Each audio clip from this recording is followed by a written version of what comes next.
오늘 말씀의 제목이 여호와께서 건지시리라라는 그 제목입니다. 오늘 본문 말씀이 주어진 당시의 상황을 좀 말씀드립니다. 이사야서 31장 말씀을 읽었는데요. 그 말씀이 주어진 당시의 상황을 말씀드리려고 그러는데 기원전 701년입니다. 예루살렘은 아수르의 왕이었던 산헤립의 침공으로 존폐의 갈림길에 있었습니다. 여러분, 아수르란 나라는 강력한 힘을 가지고 있는 그런 나라였고요. 그리고 예루살렘을 상징하는 이스라엘은 약한 그런 나라고 그랬습니다. 이스라엘 왕국이 솔로몬이 죽은 이후로 남북이 분단되었다는 사실을 여러분 알고 계시죠? 첫 번째로 남유다 왕국이 르호보암이라는 솔로몬의 아들이 왕이 되어서 이제 남유다 왕국을 이어갔고요. 북이스라엘 왕국은 여로보암이라는 지도자가 등장해서 나라를 세우고 이후로 약 200년 동안을 이끌어가게 됩니다. 이처럼 나라가 분단된 때가 기원전 920년경으로 이렇게 알려져 있는데요. 그로부터 약 200년 정도가 지난 후에, 그러니까 기원전 722년에 북이스라엘 왕국이 아수르에 의해서 망하게 됩니다. 북이스라엘 왕국을 멸망시킨 아수르는 그 힘이 점점 강해지고 주변 나라들을 정복해 나가는 그런 상황입니다. 그리고 그 힘으로 남유다 왕국도 여러 번 침공을 하게 되고요. 그리고 유다 왕국을 멸망시키기 직전까지 아주 엄청난 힘으로 압박을 해오는 그런 상황입니다. 그러던 중에 기원전 701년, 아까 말씀드렸던 그 연도입니다. 아수르 왕 산헤립이 약 20만 가까이 되는 강력한 군대를 이끌고 유다 왕국을 쳐들어오게 된 것입니다. 그야말로 풍전등화의 위기입니다. 이런 상황에서 아수르는 강력한 나라, 최신의 무기를 가지고 있고 고도로 훈련된 18만 5천 명의 대군을 데리고 이제 끌고 오고 있습니다. 여기에 비해서 유다 왕국은 정말 오합지졸 같은 그런 군사들 좀 있고 그런 상황입니다. 이런 상황에서 여러분들에게 한번 질문을 해볼 텐데요. 여러분 생각도 해보시고요. 스스로 대답도 해보시면 좋겠습니다. 여러분이 그때 당시에 유다 왕국의 왕이었다라면 어떻게 했을까? 어떻게 대처했을 것인가를 한번 대답을 해보시기 바라요. 답이 안 나올 수도 있습니다. 어떤 경우에는 믿음이 있는 체 하면서 하나님만 의지할 것 같습니다. 그런 대답도 할 수 있고요. 또 당시에 유다 왕이 했던 것처럼 하면 안 될까요? 이런 대답도 할 수 있고 그럴 텐데요. 이 위기의 순간에 유다의 왕과 지도자들이 어떻게 했는가를 본문을 통해서 말씀하시는데요. 결론을 말씀드리자 그러면 이들은 하나님 의지하지 않았습니다. 하나님 말씀에 순종하지 않았습니다. 자신의 꾀와 능력을 더 의지했습니다. 그들은 애굽과 동맹을 맺어야 눈앞에 닥친 그 어려움을 이겨낼 수 있다고 생각을 했습니다. 그런데 여러분, 일면 이들의 생각과 판단이 옳은 것처럼 보입니다. 왜 그런가 하면 여러분, 애굽이라는 나라는요 수백 년 동안 근동지역, 지중해 연안의 모든 나라와 모든 지역들을 다스렸던 그런 아주 강력한 나라거든요. 그러니까 세상적인 관점으로 보게 되면 이들의 주장에 지극히 타당한 것일 수 있습니다. 그러나 하나님의 생각은 달랐습니다. 하나님의 생각이 어떤 것인가를 우리가 생각을 해봐야 되는데요. 이 위기의 순간에, 그리고 어떤 위기와 위험과 상황에서도 하나님께서 원하시는 것은 하나님을 믿고 의지하는 신앙에서 출발하지 않는 모든 것은 실패할 수밖에 없다라고 말씀을 하시는데, 이 역경 속에서 구원의 은혜를 받기 위해서 오늘 우리들도 어떻게 판단하고 어떻게 살아가야 될 것인지를 오늘 본문을 통해서 우리가 좀 방법을 찾아보고 은혜 받는 그런 복된 시간이 됐으면 좋겠습니다. 첫 번째로, 사람의 힘과 능력을 의지하지 말아야 됩니다.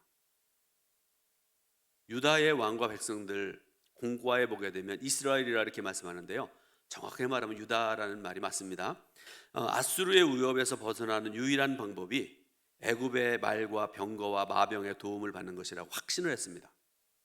그런 유다 백성들을 향해서 왕을 향해 주시는 하나님의 말씀이 오늘 읽은 1절부터 3절 말씀입니다. 굉장히 중요한 말씀인데 좀 길지만 오늘 본문 이사야 31장 1절부터 3절 말씀을 우리 또박또박 같이 말씀을 봉독해 올립니다. 도움을 구하러 애굽으로 내려가는 자들은 화 있을진저 그들은 말을 의지하며 병거의 많음과 마병의 심히 강함을 의지하고 이스라엘의 거룩하신 이를 앙모하지 아니하며 여호와를 구하지 아니하나니 여호와께서도 지혜로우신즉 재앙을 내리실 것이라. 그의 말씀들은 변하게 하지 아니하시고 일어나사 악행하는 자들의 집을 치시며 행악을 돕는 자들을 치시리니 애굽은 사람이요 신이 아니며 그들의 말들은 육체요 영이 아니라. 여호와께서 그의 손을 펴시면 돕는 자도 넘어지며 도움을 받는 자도 엎드러져서 다 함께 멸망하리라. 아멘. 하나님께서 이들에게 두 가지를 말씀을 하세요. 하나는 그런 악행을 행하는 자의 집을 치실 것이다 이렇게 말씀을 하시고요. 또 하나는 그 행악을 돕는 자들도 치실 것이다 이렇게 말씀을 하세요. 그러면 악행을 행하는 자가 누구를 의미할까? 유다 왕국을 가리키는 말씀입니다. 그리고 행악을 돕는 자들은 애굽을 가리킵니다. 그러니까 하나님께서는 하나님을 의지하지 않고 애굽이나 세상을 의지하는 것이 행악하는 것이다 이렇게 말씀하시는 거죠. 2절 말씀을 제가 다시 한번 읽어드리겠습니다. 여호와께서도 지혜로우신즉 즉 재앙을 내리실 것이라. 그의 말씀들을 변하게 하지 아니하시고 일어나사 악행하는 자들의 집을 치시며 행악을 돕는 자들을 치시리니. 아멘. 이사야 선지자는 대단히 풍자적으로 그리고 완곡하게 하나님의 지혜와 애굽의 지혜를 비교해서 말씀을 하시고요. 그리고 애굽의 자신을 의뢰한 유다의 지도자들을 그들의 지혜롭다고 생각하는 그들의 어리석은 지혜를 비교해서 말씀을 하세요. 말씀인 내용즉슨 이런 내용입니다. 애굽이 지혜롭다면 하나님은 더욱더 지혜로우시지 않느냐. 그러므로 마땅히 하나님께 조언을 구했어야 된다. 유다의 지도자들아, 너희만 지혜롭고 하나님은 지혜롭지 아니하냐? 그러므로 하나님께서 너희의 모든 계략과 잔꾀를 어그러지게 하셔서 너희로 하여금 큰 코를 다치게 하실 것이다 라는 그런 말씀입니다. 그들이 도움을 요청한 애굽은 오늘 말씀 보게 되니까 뭐라고 말씀하세요? 피조물이다, 창조주 하나님이 아니시다 이렇게 말씀을 하십니다. 인간의 소유한 힘과 능력은 썩고 쇠하고 사라지는 한계가 분명하다 이렇게 말씀을 하시고요. 그리고 이런 것들이 잠시는 도움이 될 수 있지만, 잠시 동안 의지가 될 수 있지만 진정한 도움이 되지 못한다 이렇게 말씀을 하세요. 여러분, 전능하신 하나님, 창조주 하나님의 능력에 비하면 피조물인 사람의 것들은 아무것도 아닙니다. 그러므로 믿음의 사람들은 눈에 보이는 육체의 힘과 능력이 아닌 하나님의 무한하신 능력을 의지해야 됩니다. 오늘 저 여러분들에게도 믿음이 있으시길 바라고요. 영적인 눈이 열려지길 바라고요. 그래서 하나님의 섭리를 바라볼 수 있는 그런 믿음의 사람들, 축복의 사람 되시기를 주님의 이름으로 축원드립니다. 두 번째로 하나님의 약속을 믿어야 됩니다. 하나님께서는 예루살렘을 보호하시고 지켜주겠노라 이렇게 약속을 하셨습니다. 5절 말씀인데요, 오늘 본문 5절 말씀 같이 봉독해 올립니다. 새가 날개를 치며 그 새끼를 보호함 같이 나 만군의 여호와가 예루살렘을 보호할 것이라. 그것을 호위하며 건지며 뛰어넘어 구원하리라 하셨느니라. 아멘. 이 5절 앞절에 4절 말씀 보게 되니까 하나님을 뭐로 비유해 말씀하는가 하면 사자로 비유해서 말씀을 하고 계십니다. 그리고 오늘 조금 전에 읽었던 5절 말씀 보게 되니까 새끼를 보호하는 어미새로 비유해서 말씀을 하세요. 어미새, 우리가 새의 습성이라든지 새의 삶을 잘 모르잖아요. 그런데 저는 이 말씀 읽을 때마다 어떤 생각이 드는가 하면, 저 어렸을 때 봄이 되면 닭들이 알을 낳아가지고 그 병아리를 까잖아요. 그죠? 한 달 정도 되는 것 같아요. 한 달이 좀 못 되죠. 20 며칠인가요? 뭐 몰라도 괜찮습니다. 제가 성경 모르면 문제가 되지만 아마 20 며칠인 것 같아요. 제 기억으로. 새끼들을 까서 아마 10마리, 20마리를 끌고 다니고 그러는데요. 근데 가만히 보면요, 지금도 잊어버릴 수 없는 것들이, 그 예전에는 저 시골에 왜 그렇게 솔개들이 많았는지 모르겠습니다. 솔개가 하늘에 빙빙 돌아다니면요, 어미닭이 꼭꼭꼭꼭 그러면 아주 깜짝 놀라가지고 그 20마리, 30마리가 그 어미 닭 그 깃으로 다 들어가잖아요. 이 어미 닭은 자기의 몸을 자신의 새끼들을 지키기 위해서는 자신의 몸과 목숨을 아끼지 않을 정도로 모성애가 강합니다. 다 그런 것 같아요. 사람뿐만 아니라 다른 짐승들도 그렇고요, 새도 그렇고 다 그런 것 같습니다. 신명기 32장 11절에도 거의 비슷한 말씀이 나오는데요, 신명기 32장 11절 말씀을 같이 읽어보겠습니다. 마치 독수리가 자기의 보금자리를 어지럽게 하며 자기의 새끼 위에 노풀거리며 그의 날개를 펴서 새끼를 받으며 그의 날개 위에 그것을 엎는 것 같이. 아멘. 세상에서 하나님 사랑 이외에 가장 큰 사랑의 힘은 바로 새끼를 품은 어미의 사랑이라고 생각을 합니다. 본문 4절에 5절에서 말씀하시는 바와 같이 하나님과 유다의 관계를 말씀하시는데, 백성을 구원하신 하나님의 능력이 사자처럼 강하실 뿐만 아니라 어미새처럼 끈끈하고 뜨거움을 묘사하는 그런 말씀을 우리가 오늘 본문을 통해서 보게 되는 것이죠. 이 사실을 이사야 선지자는 연속되어지는 4개의 동사를 사용해서 다양하게 표현하고 있는데요, 뭐라고 말씀하시는가 하면 호위하며 건지며 넘어와서 구원하리라, 이렇게 말씀을 하세요. 자, 여러분, 호위하다라는 말의 말씀의 뜻은 뭔가 하면 덮다, 가리다, 그런 뜻입니다. 아까 여러분 어미 닭이 새끼들 닭들을 뭐 20마리, 30마리를 그 안에 품고 덮는 것 같은 그런 의미입니다. 두 번째로 넘어오다라는 그런 뜻이 있습니다.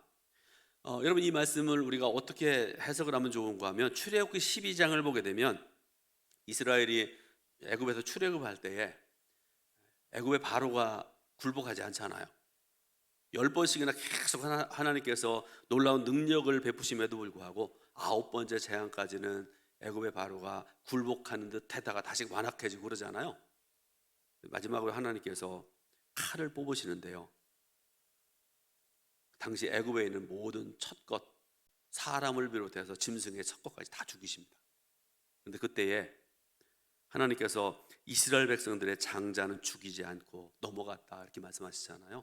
그 말씀과 똑같은 말씀입니다. 세 번째로 건지다, 구원하다라는 의미, 구해내다라는 그런 뜻입니다. 그러니까 하나님께서는 목숨을 걸고 새끼를 지키는 어미새처럼 이스라엘 백성들을 절대로 포기하지 아니하시고 보호하신 하나님이시고 지켜주실 것이라는 그런 말씀이죠.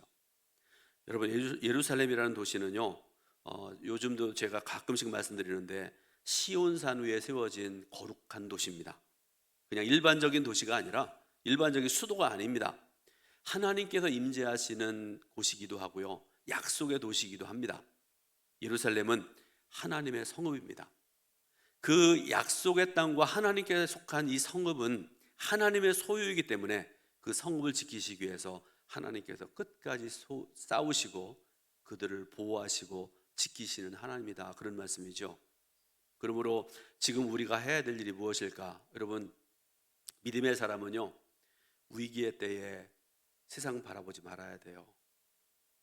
뭐 돈이 된 것 같고, 뭐 사람 찾아가면 될 것 같고, 나라로 말하면 뭐 미국 찾아가면 될 것 같고, 여러분, 어림도 없습니다. 위기의 때, 어려운 때에 저와 여러분들은 하나님만 바라보시기 바라고요, 하나님 의지하시기 바랍니다. 하나님께서 내 생명을 보호하시고 지켜주신다는 약속을 굳게 믿으시고 승리하는 그런 복된 삶을 살아가시기를 축원드립니다. 마지막으로 죄를 회개할 수 있어야 됩니다. 여러분, 하나님께서 가장 싫어하시는 게 뭔지 아세요? 우상 숭배입니다. 그런데 성경을 보게 되면, 특히 예언서를 보면요, 지금 새벽기도 시간에 예스겔서를 이제 말씀을 쭉 전해드리고 있는데요, 하나님께서 가장 싫어하시는, 가장 정도가 아니라 10번, 100번, 1000번 강조해서 싫어하시는 것이 우상 숭배라는 걸 알 수가 있습니다. 그런데 또 한 가지 우리가 생각해야 될 거 있는데요, 우상 숭배하면 우리가 일반적으로 바알이나 아세라나 무슨 몰록 같은 이방인들이 섬겼던 형상, 그리고 이스라엘 백성들이 손으로 만들었던 그런 모든 형상들, 이런 것들, 행위들만을 생각하기 쉽습니다. 그런데 여러분 성경을 자세히 그리고 가만히 또 하나님의 말씀을 읽고 또 읽고 묵상해보고 성경을 자꾸 읽어보고 묵상하고 깨닫고 이렇게 해보면요, 우상숭배가 그런 것을 넘어서 훨씬 더 광범위하다는 것을 알 수 있습니다. 오늘 읽은 말씀 중에 7절 말씀을 보게 되면요, 우리가 일반적으로 우상숭배라고 하는 것들에 대한 그런 말씀이 나오는데요, 7절 말씀을 같이 읽어보겠습니다. 너희가 자기 손으로 만들어 범죄한 은우상, 금우상을 그날에는 각 사람에게 던져버릴 것이며. 아멘. 우리가 일반적으로 우상이라고 생각하는 이런 것들을 그날에는 다 깨뜨려버리고 없애버릴 것이다, 그런 말씀인데요, 그런데 하나님께서 말씀하신 우상숭배는요, 이런 것보다 훨씬 더 광범위하고 큰 것입니다. 예를 들어 보겠습니다. 첫 번째로 세상 나라를 의지하는 것. 오늘 이사야서 31장에 분명히 말씀하시잖아요. 이스라엘 백성들이 나라가 어려움 당하니까 1절에 뭘 어떻게 합니까? 애굽으로 사람을 보내잖아요. 그러면 될 줄 알고요. 우리 기독교인들 중에도 정신 차려야 되는데요, 미국의 국기인 성조기를 흔들면서 미국이 우리나라를 구원할 것처럼 그렇게 데모하고, 데모입니까 뭡니까? 여러분, 어리석은 버려야 돼요. 미국이 우리나라 구원 못해요. 하나님이 구원하십니다. 어떤 사람은 물질을 하나님처럼 섬기는 자들이 있습니다. 제가 새벽기도 시간에 지난번 사경회 강사로 왔던 이성민 목사님 얘기를 좀 했습니다. 여러분, 그 교회는요, 동두천이 아니잖아요, 그죠? 서울의 그 유명한 대치동, 얘기 들어보니까 부자들이 그렇게 많답니다. 그 성도들 중에 부자가 많대요. 그래서 이 목사님이 부임해가지고 목표를 세웠답니다. 그 많은 돈을 하나님께서 기뻐하실 곳에 쓰도록, 그게 자신의 사명이래요. 여러분, 제가 좀 목이 좀 덜 좋으니까요, 죄송합니다.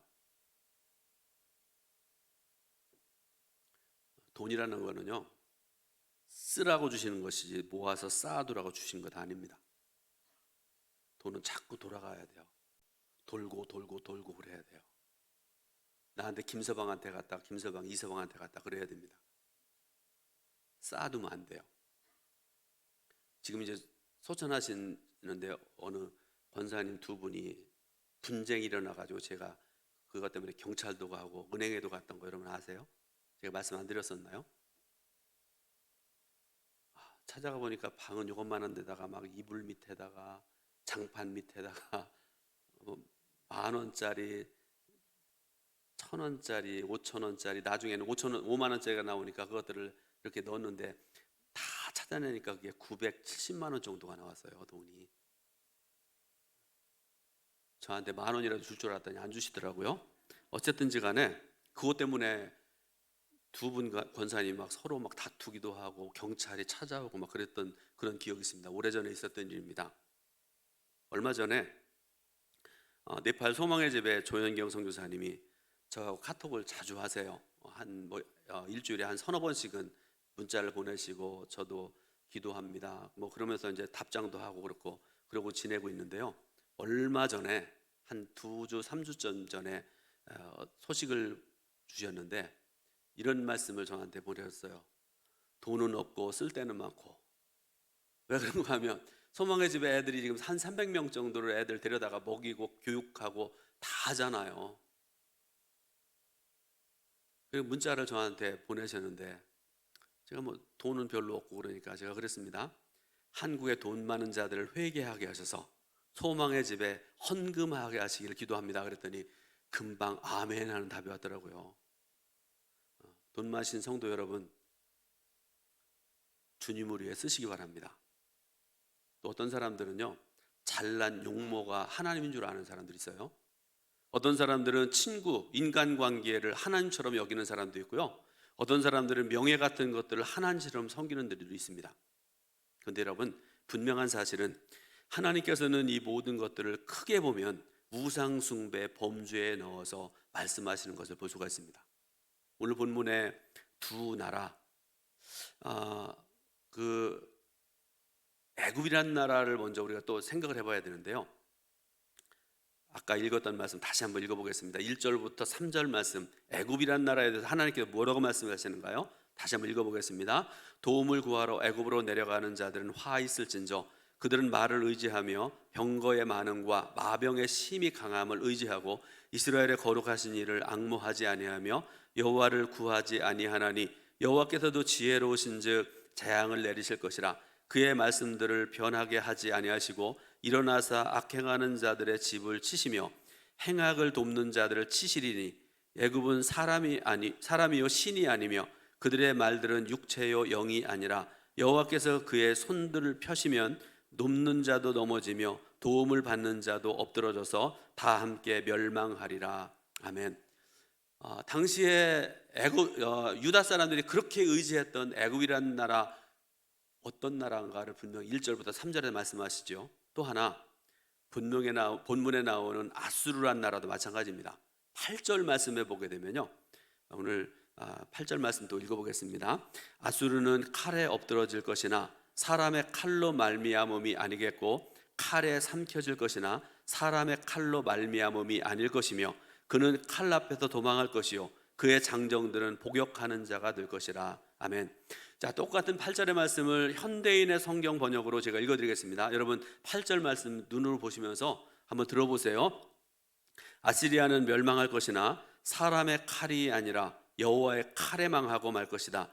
아시리아 사람들은 그 칼 앞에서 도망할 것이며 그들의 젊은이들은 노예로 잡혀야 할 것이다. 여러분, 애굽이라는 나라도 마찬가지고요, 아수르라는 나라도 그렇고요, 오늘날 미국이나 중국 같은 강한 나라도 마찬가지입니다. 유한한 피조물인 연약한 인생을 의지하는 것이 하나님을 믿지 않는 불신앙이다, 이렇게 말씀을 하고 계세요. 하나님께서는 이스라엘 백성에게 하나님과의 약속을 저버리고 자신들의 욕망을 채워주는 우상을 만들었던 죄에서 회개하고 돌아오라, 이렇게 말씀을 하세요. 만약에 그렇게 하지 않으면 멸망할 것이라고 경고하십니다. 이스라엘을 위협했던 아수르도 마찬가지입니다.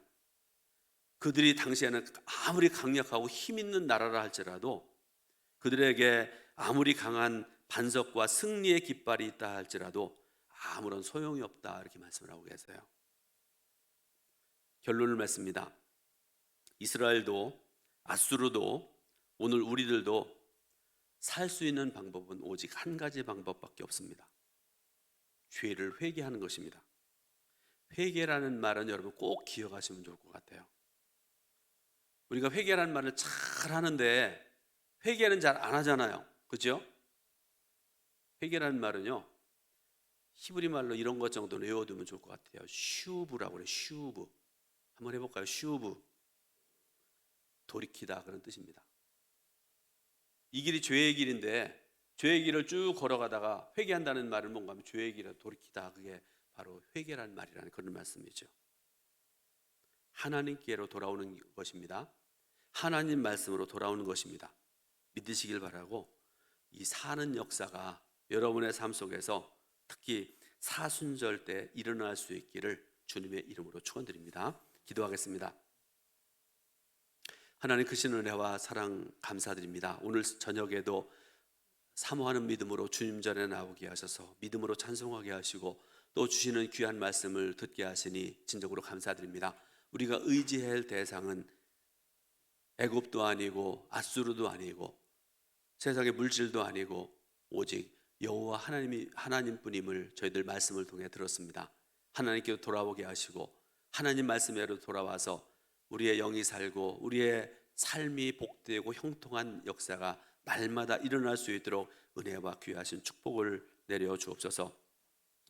김수만 권사님, 2023년 2월 넷째 주 연합속회 예배로 인도하신 하나님께 감사드립니다. 하나님께 감사의 물 드렸습니다. 우리 김수만 송인자 권사님, 투르키의 시리아 지진 돕기 헌금 드렸습니다. 우리 윤미자 권사님 11조 헌금 드렸습니다. 또 선교 헌금 드립니다. 투르키의 시리아 지진 돕기 헌금 드렸습니다. 우리 권님순 권사님, 하나님 앞에 감사 헌금 드렸습니다. 안병호 권사님, 홍인자 권사님, 투르키의 시리아 지진 돕기 헌금 드렸습니다. 여호와 하나님, 하나님 앞에 하나님을 사랑하고 경외하고 하나님을 높여드리기 위해서 또 예물 드린 우리 권사님들 그 삶을 기억하시고 그 믿음을 하나님께서 이미 받으신 줄 믿습니다. 복 주시되 넘치는 복을 형통하게 내려주시기 원합니다. 하나님의 뜻을 아름답게 이루어나가기 위해서 애쓰고 수고하는 사랑하는 예물 드린 성도들 복 주시고 형통케 하시고 날마다 은혜 충만하게 하여 주옵소서. 감사드립니다. 예수 그리스도의 이름으로 축복하고 기도하옵나이다. 아멘.